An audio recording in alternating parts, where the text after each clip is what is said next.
the mechanics and technique of performing your reverse lunge, and we're going to go over all the different variations that you may find in your program.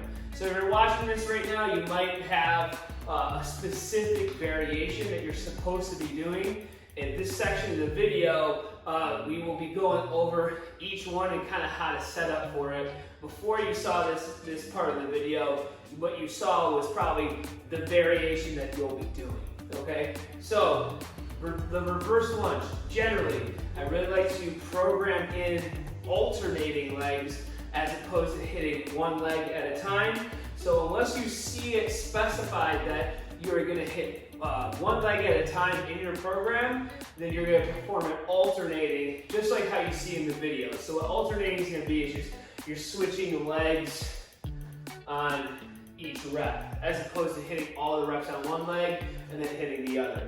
This is just to fatigue each side symmetrically, as opposed to fatiguing one side and then moving to the other. Generally, this does allow you to hit a little bit more weight as well. Okay, so first off, with the reverse lunge, and your first variation would be a body weight reverse lunge, which is just going to look a little something like this. You're stepping back, have a nice stretch on the hip flexors. You're going to let yourself lightly tap the floor, and I like to have a very slight positive shin angle in the shins. What that's going to be is your knees going slightly forward. I don't want a vertical shin, so I want to see that slightly forward shin. That way we're going to hit the quads and we're hitting the hamstrings pretty symmetrically, because we're allowing the knee to go forward and we're stepping back pretty far to lengthen that quad and hip flexor. Okay, so to show you that again, I'm stepping back nice and far. I'm getting that slight positive shin angle. Obviously, we don't want too much like that, and then it becomes a little more quad dominant, and it can kind of irritate the knees over time. So slight positive shin angle to really evenly hit the quads and the hamstrings. Okay, so for the next variation would just be like a gobble position. You can use a kettlebell here, like in the video, where you're holding it right here, and you're just stepping back and alternating.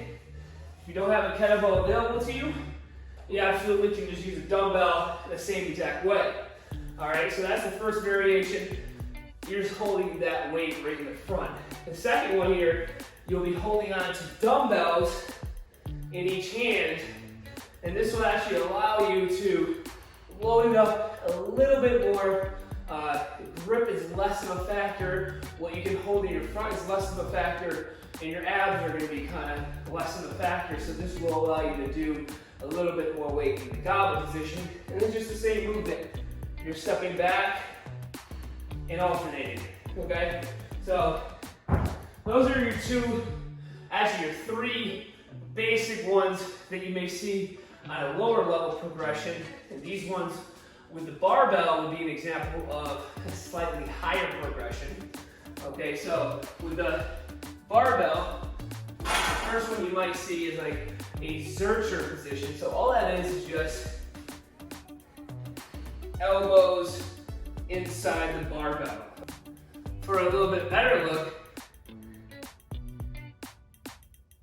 you're gonna have that right in your elbows here, and I like to do one of two things. Either point your knuckles straight at the ceiling and you have them up individually, or you're grabbing onto each other. This tends to be a little bit better option when the weight's a little heavier and you're trying to drive the knuckles up as well. And then from there, you're just performing your reverse lunges, okay? If this gets pretty heavy, what you can do is grab a bar pad, put it right in the center, and then now it's a little bit less pressure on the elbows when you hold that. Just know that like if your arms are a little shorter, it might be harder to hold on to with the pad. So that's like a limiting factor in itself when you're performing the Zercher reverse lunges, because you're gonna be limited by just how much you can hold right in your elbows, okay? And then as you get to higher positions, we can move to just front squat loaded, where if you're pretty proficient at the movement, you can actually start significantly loading that weight, you know, upwards to 100, 200 pounds. And then lastly, highest progression, and obviously the one that if you are good at this movement, you'll be able to load the most, is in the back squat position, where you're just stepping back and alternating, okay? So that's gonna be your highest progression there, highest in which you can load the most, as long as you're technically sound.